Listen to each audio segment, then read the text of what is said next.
क्षेत्र का, लंका के रणांगण का दृश्य है। मन शरीर से आइए हम लोग वहां की यात्रा करें, जहां पर दोनों ओर युद्ध करने के लिए तत्पर दो सेनाएं खड़ी हैं और दृश्य बड़ा विचित्र है, असामान्य दृश्य है। क्योंकि एक ओर दिखाई दे रहा है कि त्रिलोक विजयी दशानन, जो अत्यंत शक्तिशाली बलशाली लंकाधिपति, एक विशाल रथ में अपने सिर पर मुकुट धारण किए हुए, 20 भुजाओं में अस्त्र शस्त्र धारण किए हुए एक विशाल रथ पर बैठा और रावण चारों ओर जब देख रहे हैं तो एक विशाल वाहिनी सेना उनको घिरी हुई है और उनकी सेना में उद्भट योद्धा भी दिखाई दे रहे हैं और जोर जोर से गरज रहे हैं।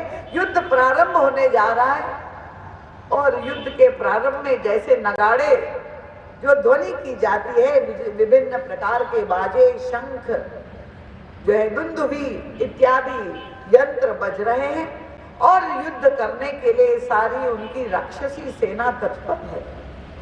रावण अपने विशाल शक्तिशाली रथ पर अस्त्र शस्त्र युक्त है और दूसरी ओर जब दृष्टि गई गोस्वामी तुलसीदास महाराज की तो देखा कि एक और विशाल सेना राक्षसों की और दूसरी ओर जो सेना है तो वानरी सेना है। भगवान श्री राम उनका नेतृत्व कर रहे और श्री राम की जो झांकी का दर्शन गोस्वामी तुलसीदास जी करवा रहे हैं तो वही वनवासी वेश में श्री राम आए, वलकल वस्त्र धारण किए हुए, सिर पर जटाजूट है और रथ का तो प्रश्न ही नहीं, भगवान श्री राम भूमि पर खड़े हैं। और जब भगवान श्री राम के श्री विग्रह पर दृष्टि जाती है तो शरीर की रक्षा करने के लिए एक कवच भी है, चरणों में पादत्राण भी नहीं दिखाई दे रहे। ऐसी स्थिति में भगवान श्री राम केवल एक धनुष बाण धारण किए हुए और उनके साथ उनके अनुज लक्ष्मण जी है और दूसरी ओर बंदर और भालू की सेना, ना कोई शस्त्र ना कोई अस्त्र। ऐसी स्थिति को देखकर विभीषण जी महाराज, जो रावण के छोटे भाई है, अनुज है, पर अब श्री राम के शरणागत हो चुके, श्री राम की ओर से वो युद्ध में सम्मिलित हो रहे थे। विभीषण जी ने जब इस दृश्य को देखा, बड़ा विचित्र दृश्य था और इस दृश्य को देखकर उनका अंतःकरण संशय से भर गया और संशय से भर जाना बड़ा स्वाभाविक था, भावुक हृदय था, व्याकुल हो गए। क्योंकि जब युद्ध लड़ने जा रहे हैं और युद्ध लड़ने जा रहे हैं तो दिखाई दे रहा है कोई बराबरी का युद्ध तो नहीं है। एक और ऐसी विशाल सेना जहां अस्त्र शस्त्र और दूसरी ओर बानर और भालू की सेना। और तब उद्विग्न हो गया उनका अंतःकरण और ये संशय जो उनके हृदय में भर गया, उन्होंने बड़ी विनम्रता से भगवान के चरणों में प्रणाम किया और प्रणाम करके अपने अंतःकरण के उद्गार निसंकोच प्रकट कर दिए। उन्होंने कहा, प्रभु, ऐसे शक्तिशाली शत्रु के साथ लड़ते हुए हम किस तरह से विजय श्री प्राप्त कर सकते? तो उनका जो प्रश्न था, उस प्रश्न को देखकर, सुन करके प्रभु के मुखारविंद पर मुस्कुराहट आ गई और तब प्रभु ने उन क्षणों में युद्ध क्षेत्र में अपने प्रिय सखा विभीषण को उपदेश दिया।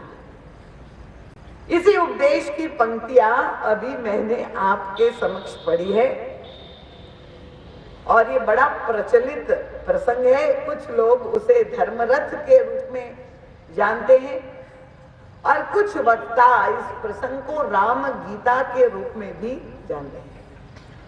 तो राम गीता इसलिए कहते हैं क्योंकि तुलना जब करते हैं, ये तो त्रेता युग का प्रसंग है, पर द्वापर युग में भी एक महान युद्ध लड़ा गया और उस युद्ध में भी प्रभु का एक अवतार श्री कृष्ण श्याम सुंदर के रूप में उपस्थित। और अगर तुलना करें तो लगभग परिस्थितियां एक ही जैसी समान ही दिखाई दे रही, क्योंकि वहां भी दोनों ओर जब सेनाएं, एक ओर कौरवों की सेना तो दूसरी ओर पांडवों की सेना, और तब उस युद्ध में भगवान श्री कृष्ण भी सम्मिलित थे। और उन परिस्थितियों को देखकर वहां भी प्रभु के सखा अर्जुन ही है।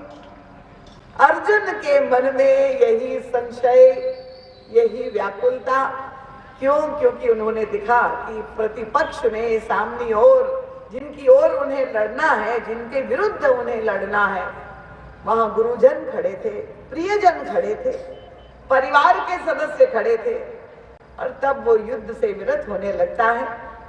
उस समय भगवान श्री कृष्ण अर्जुन को जो उपदेश देते, यही वो पवित्र भगवत गीता के रूप में वह उपदेश, जिसके 18 अध्याय है। और अभी आप लोग जानते ही होंगे, आज अगहन मास, ये मार्गशीर्ष महीना जो है, पवित्र महीना, उसकी आज जो पूर्णिमा है, 4 दिन पूर्व जो एकादशी गई, इस एकादशी, अगहन शुक्ल की एकादशी को गीता जयंती के रूप में हमारे राष्ट्र में, हमारे देश में, विश्व में सर्वत्र मनाई जाती है। तो ये पवित्र भगवत गीता का जो उपदेश भगवान श्याम सुंदर ने द्वापर युग में दिया, 18 अध्याय के रूप में दिया, एक विस्तार से भगवान श्री कृष्ण ने उपदेश दिया है। वही उपदेश भगवान श्री राम ने अत्यंत संक्षेप में 18 पंक्तियों में रामावतार में द्वापर युग में दिया। इसीलिए इस प्रसंग को राम गीता के रूप में भी लोग जानते हैं।